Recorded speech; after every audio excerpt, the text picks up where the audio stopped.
And ladies and gentlemen, we are live. Welcome back to Behind the Glass with Sajan once again. Silas, how's it going, man? It's going well. Glad to be back. Good to have you. Yeah. Ladies and gentlemen, this show, if you have questions or you want to ask us a question that we can answer on the air, it's funny how I say on the air. Dear God, who didn't freaking... Taylor, once again, buddy, sorry I'm not answering your phone call. Email us at theglass128@hotmail.com if you have questions. So we are back again, and I guess there's a discussion that we need to have. Yeah. So this discussion is kind of going to be based around the female variety. Mm-hmm. So, man, how do you even start this conversation? Difficult, yeah. This is an intrinsically scandalous topic. I've been through, over the entirety of my life, I would say I've been through 1, 2, 3, 4, 5, maybe 6 serious relationships, Mm-hmm. And by serious, I mean like we were calling ourselves boyfriend and girlfriend. Hey, she's my girlfriend.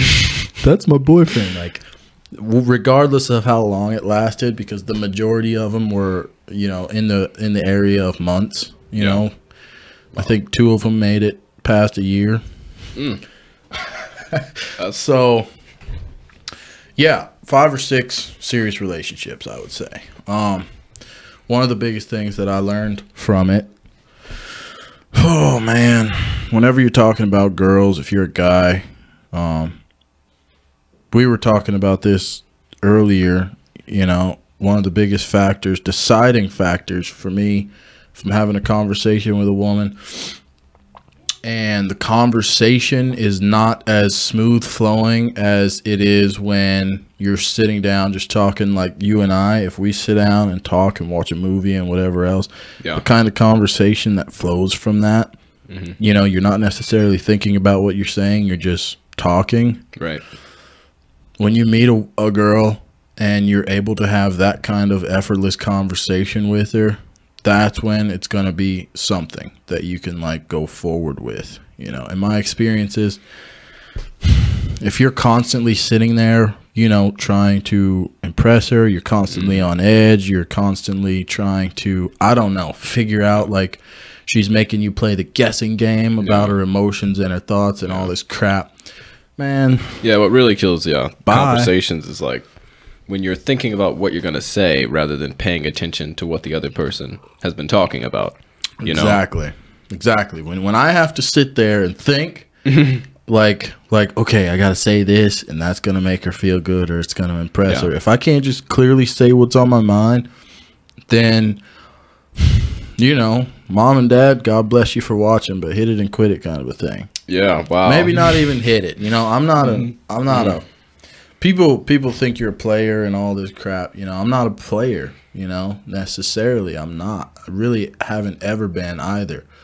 But just, if there's nothing, you'll know it when you get there, basically, Yeah. You'll have, it'll be the same kind of relationship like that you have with, say, your mom and your dad. And I mean that in not the same way that people are thinking, but like as far as conversation and comfort levels goes, like from almost the very beginning, if you meet a girl or you meet a guy and that conversation flows smoothly and you guys get along in that respect, generally the rest of it kind of comes easily because you're already at a comfort level that allows the relationship to go forward. If you can't get into that comfort level where you're the conversation comfort level, God, turn my phone off. This is ridiculous. Yeah, screw it. And then of course I did the video. What are your thoughts on I did the video earlier. We were just talking about the girls in the makeup. Yeah. Well, as far as the makeup goes, man, that's something I have conflicting thoughts about. Yeah, it's a tricky business discussing makeup because, you know, it's not something I really mind at all, you know, like wearing makeup, but the excessive overuse is something that's sort of unattractive, even if she doesn't need it, you know, in that case. And so it's like, you know, she's not like covering up a bunch of flaws, she just wants to wear it, you know, it sort of expresses an insecurity, a subtle insecurity where you think you have to wear these things in order to be beautiful. And it's strange to me, the inverse on the male side is that you can see a guy and say, oh man, he looks great.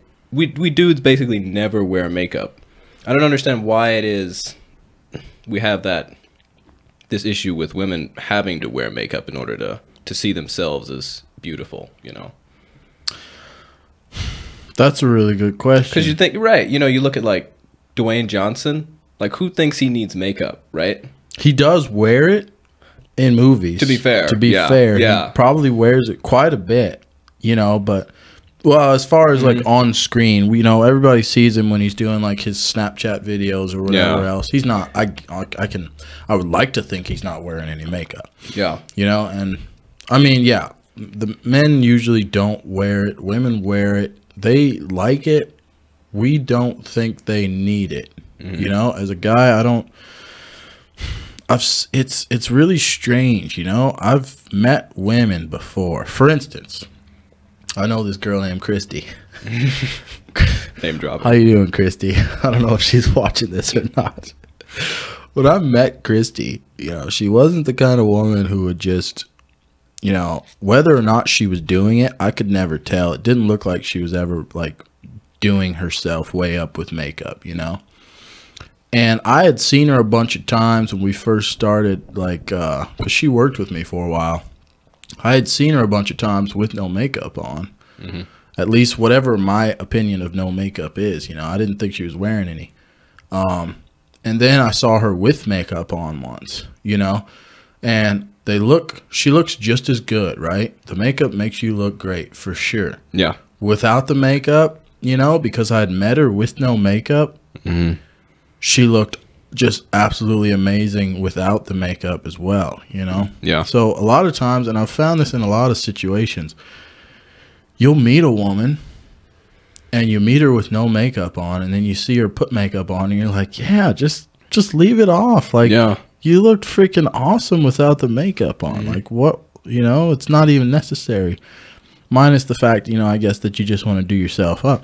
The issue then is not in the women who, you know, you see them with no makeup on and they put the makeup on. The issue is with the women who you meet them and they're all done up just from the bat. Right. That's an expectation that they can't even live up to. Right. They set a pretense there at that point. Right. Yeah. So I meet you. It would be just like I did in the video. It would be like if I was bald and I met a woman and I had this wig stuck to my head. Right. Toupee. Yeah, if I'm running the toupee and it's glued on and I'm just looking fly AF, right? Right. And I meet this girl and she's digging me, you know? And, like, I shouldn't be allowed to take that wig off, you know? And if I do, you should be able to leave me. Right. You know, or judge me or whatever, you know, because I tricked you, basically. You're tricking. You know, there's an element of trickery to it. And this, for me, only applies to the women who you meet them and they're completely done up, like on level 10, and then they take it off. You're like, Jesus. Yeah. Somehow it's weird, you know, when you meet them with no makeup, they look amazing, and then you see them put it on and you actually prefer them with no makeup. Yeah. Yeah. So, I don't know. What were you going to say? Well, I was going to say, with the toupees and all the makeup and everything, it's somewhat, in this case, at least, more deceptive on the man's part, because, like, basically, like, how many women do you know that never wear makeup?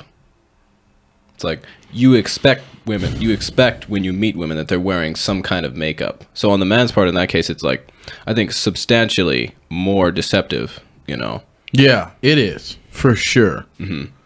So, I don't know. We got on that. That's kind of off topic, you know, the makeup thing. But as far as relationship goes, you know, I think relationships are dead. in the year. It is the year 2020, almost 2021. I hate to say it, but this world is just not conducive to relationships anymore. It doesn't encourage relationships. Well, it encourages a particular type of relationship, which is not a long-term sustainable type. It's a Snapchat relationship. You know how fast Snapchat goes? It's like 10 seconds, right? Yeah. It's the maximum, and it's over. And a lot of times people do them. They shorten them down to 2 seconds or 3. That's our relationships these days. It's, you know, you just jump. We've got so many options. There's women everywhere. There's men everywhere. We have a million different apps. I can go online and find girls anywhere. Yep. Girls can go online and find guys anywhere. It's so temporary. It's not, the world isn't designed anymore for long lasting crap. Yeah. When it comes to relationships, you know, we're effed. We're screwed. You know, and of course, dad and mom might be watching this video. So dad's going to be like, you know, that's all, you know, depending on the two individuals who get into that relationship. You know, you guys decide, you know, how long you're going to make this relationship last, you know, and that is true. So I've got myself, I want to make any relationship I've ever gotten to, I've wanted to make it work. And for forever, you know, you always jump to a relationship. You're like, I want this to work. This is it, you know? Yeah. If the other individual doesn't have that 100% within them, you know, you're jacked. You're just, it's going to be that fade out relationship, and it's going to die off pretty quick. It's that honeymoon phase, you know, relationship. You know, you go through the first few months when everything's good.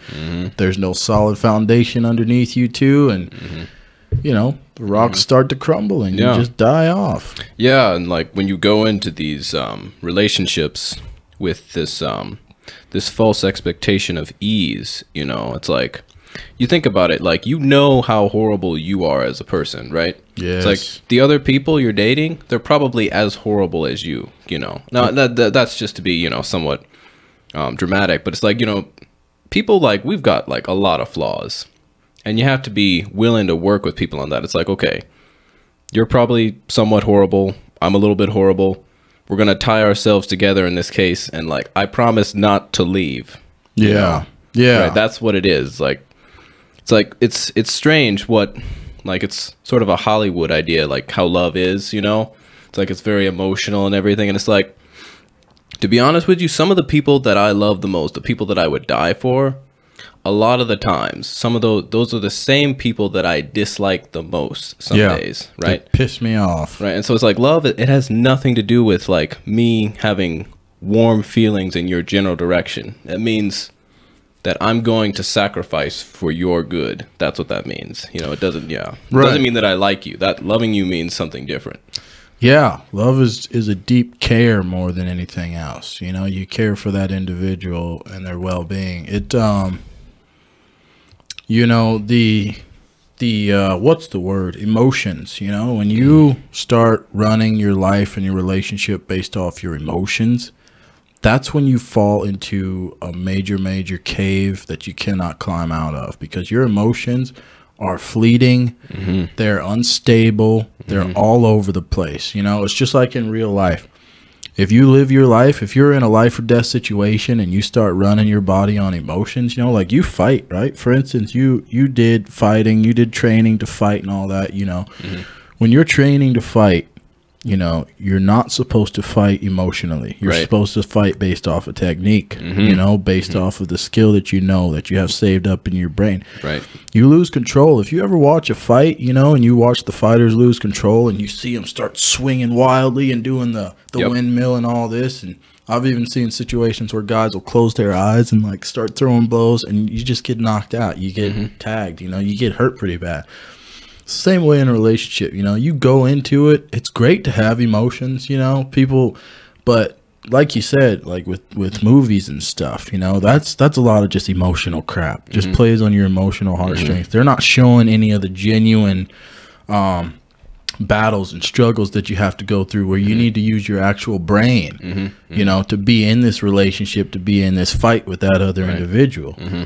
You know, so your emotions will get you killed in a relationship. And it's an emotional world now. We base everything off of our emotions, how we feel, how we want other people to feel, how we want people to feel about us. What do those people feel? You know, like we're all about these stupid little emotions that have no basis on reality in a lot of situations. They're just floating on the surface, you know, and the genuine life, the real experience, the real knowledge, it's all... That's underneath the water, you know. That's that concrete level at the bottom of the pool that all that water of emotions is floating on, you know.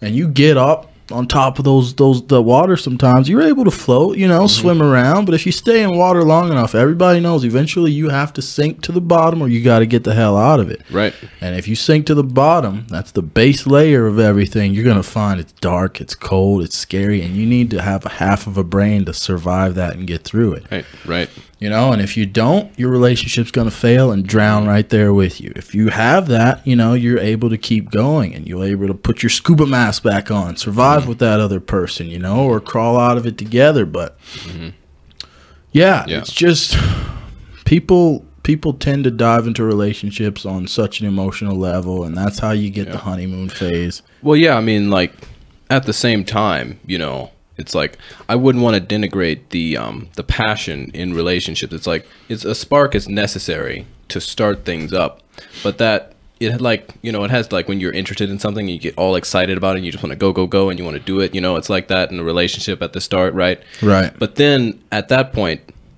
you know, it's just a storm of emotion, and that can't be the basis of a relationship, and so it has to grow from that into a mature commitment, you know. 100%. The interesting thing about that is, yeah, it's like you said, you know, you need that spark for sure. And for me, that spark has always been, you know, it's that beginning, actually the first moment you meet somebody, right? And you see them. Like, for instance, us. You meet a woman, you see her, she's the most beautiful thing you've ever seen sometimes, right? You just, you're just taken, right? And I can attest to this because the girl that I'm hanging out with right now and spending a lot of my time with, when I first met her that night, I saw the woman that I wanted to see, you know? Now, this is not to say that she's not beautiful. The woman I'm with right now, she's absolutely gorgeous woman. But I saw something completely different that first night that I met her. You know, when you see someone and you're like almost infatuated with them, you know, especially for guys with women, when you see a woman, you create. I don't know where it comes from, but we create in our heads. We make up this goddess, you know? Right. Yep. You know, so I've been with that girl for months now. You know, it's going on like 8 months now, I think, something like that, 6 or 8 months. And I was looking at her a while ago, and I was like, she doesn't even look. I was like, I can't even remember the woman that I thought you looked like when I first met you. You know, like once you know someone, you know, and she's still just as beautiful and everything else. That's not what I'm saying. I'm saying, like, I made up this fantasy woman when I first saw her, you know, and that's that spark that you're talking about. You know, you're kind of in this trance, this phase where you don't even actually see the woman that you're hanging out with or talking to for like the first week, you know, and then after that, you start getting to know them, and then you actually see them. You know, and this, I don't know if it applies to women. I can't speak for women, but I know it applies to me. I would say it does somewhat apply to women, but especially to men with women, because like from what I can tell, and this is part of, you know, I'm going to bring a little bit of Jordan Peterson in here, but he's talked about relationships and stuff before. And he was talking about the way, you know, men view women sometimes. And like it especially in the case where you don't know them very well. What you do is you set them up as an ideal, right? And so an ideal is like, that's what things should be. That's what you want, right? So before you know her, he's like, oh, she's beautiful. She's probably smart too. She's probably got a great personality. She's probably very successful. All of that, right? Before you know her, and you know maybe she's not all of those things, right? Yeah. And so you have this ideal, and the reason why, you know, you get nervous sometimes talking to those women is because an ideal, at the same time it's an ideal, it's a judge by definition, right? Right. Because all the ideals judge you, you know? Yep. So that's what it is. And so you see a judgmental ideal. And why is that? Why are you afraid? It's because she can like demolish your ego with one word. Yeah. No, I don't like you, right? It's and you're just done, you know? And so that's very interesting to me, because it is somewhat a thing with women, but I feel like it's more a thing with, I don't think women are really like worried about walking up to this guy and thinking he's cute and like, oh, you know, he probably won't like me. You know, it's like, I don't know. I don't see that with women. Probably because they get to wear makeup. If I was able to become the man that I wanted to be when I go up to talk to girls, if I was able to wipe away all of my pimples or whatever I got going on, if I was like, sometimes I want to like trace in a much thicker beard, you know, like all these things. I wish I could just draw stuff, you know, like make my nose skinnier or anything like that. You know, if I was able to do all that stuff, you know, give myself a better hairline, whatever, you know, then yeah, I'd feel a little less scary about walking up to any woman, because I'm freaking Brad Pitt, right? You know, like, what are you gonna do? You gonna turn me down? I don't think so. So yeah, I think they're on that level, you know, especially when they're all done up. They're thinking they're just the most beautiful thing in the world, right? That's probably the difference with men and women. Is when I'm in a situation, rarely do I ever think I'm the best looking guy in the room, or even close. I'm looking around going, Jesus, man, there's a lot of good looking dudes. I know.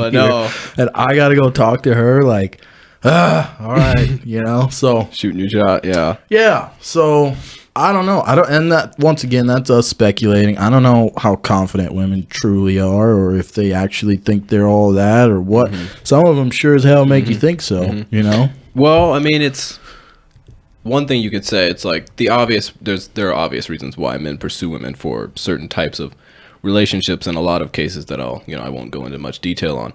But in either case, it's like women are, because of the way they are compared to men and their drive for certain things, it's like they are the limiting factor, you know? Like if you want to make a certain amount of, like, say, cheeseburgers, for instance, not a very sophisticated analogy, but in either case, if you have like 3 burgers and you have 1 piece of cheese, right, you can make 1 cheeseburger with that, right? Right. And so the cheese determines how many cheeseburgers there are in that case. And so it's like the women are the cheese in this case. The men are the burgers. They get to decide how many cheeseburgers there are, right? Because they're, you know, So it's like it's not a great analogy. Oh, it's true though, man. It's a tricky life to wade through, you know, the whole relationship, dating, husband, wife life, the world that you can dive into. That's, oh man, talk about, you know, messing with your emotions. If anything plays with your emotions, it's a woman, you know, that's for sure. You know, I know people who, I have my suspicions that they've died over women, you know, in situations like that, ended their life, you know, for a woman. So it's deep, you know, it's like you said, you know, they're the judge, you know, and you're like, you're putting everything on that in your mind, you know, they're the most beautiful, gorgeous thing. All of a sudden to you, it's just, that's it. Gotta have it. You know, I'm going to try to go over and shoot my shot, and God help me, 90% of the time you get shot down. It's like they make you feel like you're weird, like you're a loser. And it can be as simple as them just saying hi, even if they're polite, you know, but then they don't seem like they're really interested in your conversation. You're just like, oh my God. Yeah. Get me out of here. This is the worst. I'm going to go kill myself now. Seriously. Go slink off and just immediately depressed. Yeah. But that's something a lot of guys can overcome. You know, you get to a place in life where you just like the gym thing we were talking about, you just got to knuckle up and do it, you know, and I think one of the biggest things that helps a lot of guys get through that phase is actually from being in a relationship, you know, and whether you are still in a relationship or you get in one, a serious one I'm talking about, not a 2-day relationship, like, you know, a good long relationship. If you're in that as a guy, it gets you to a place where you feel like you have a better understanding of women because you're around one so much. You actually see kind of what they're like behind the scenes, behind all the beautiful stuff. You know, there's women are just human beings. You know, there's nothing They're not angels. I hate to break it to you. We're not either, but they're not angels. You know, they're human beings. You know, they're just like us. They're just the female version, you know? So once you get through all that honeymoon crap, you know, and you're in the relationship, that's where a lot of guys develop the skills necessary to navigate the female world, you know, and you're able to deal a lot better with rejection because you're like, she wasn't, you know, whatever. You weren't that great anyway, I'm sure. Yeah. I could find another one, you know. It's, yeah, it's a deep world to dive into. Yeah. Don't let your emotions run you when it comes to that. You know, as a guy, specifically, you have to think logically, you know. It's so hard not to get wrapped up in that beauty for those 2 days, those 2 weeks or whatever it's going to take you to get out of it. But just for the love of God, think rationally. You know, stop thinking like you're a 12-year-old kid and you're just enthralled. You're just, oh my God, it's God himself. It's beautiful. It's not, you know, okay? Like you have to think critically. You know, don't drown in that pool, you know. Put your scuba mask on and you'll be able to see clearly what you're dealing with. You know, if the woman wants to ride on her emotions, let her ride on them. That's actually ends up being good for you in a lot of situations, you know, if they're all emotional and everything else. But don't let you both can't be riding on that boat. Yeah, seriously. You know, one of you has to be grounded, you know, and it's better that it's you, you know. But yeah. If my advice to anybody, I say, yeah, 100% you should, if you have the opportunity, get into a relationship. I would 100% recommend it. Even if you get broken and destroyed out of it or whatever else, you know, get into one for sure, you know, and don't just get into one. You know, if you're hanging out with a girl or a guy and you truly like them and you're getting along, like we talked about at the beginning of the podcast, you're having that good, easy conversation. You're not always on edge. You know, I had a girlfriend who just, God, man, I always felt like I had to be careful. You shouldn't have to think, I got to be careful what I say. She's going to freak out. She's going to like panic. I'm going to offend her, you know. I always worried about having to offend that woman. And I'm like, this is so ridiculous. I'm not going to keep living my life like this. I'm a man.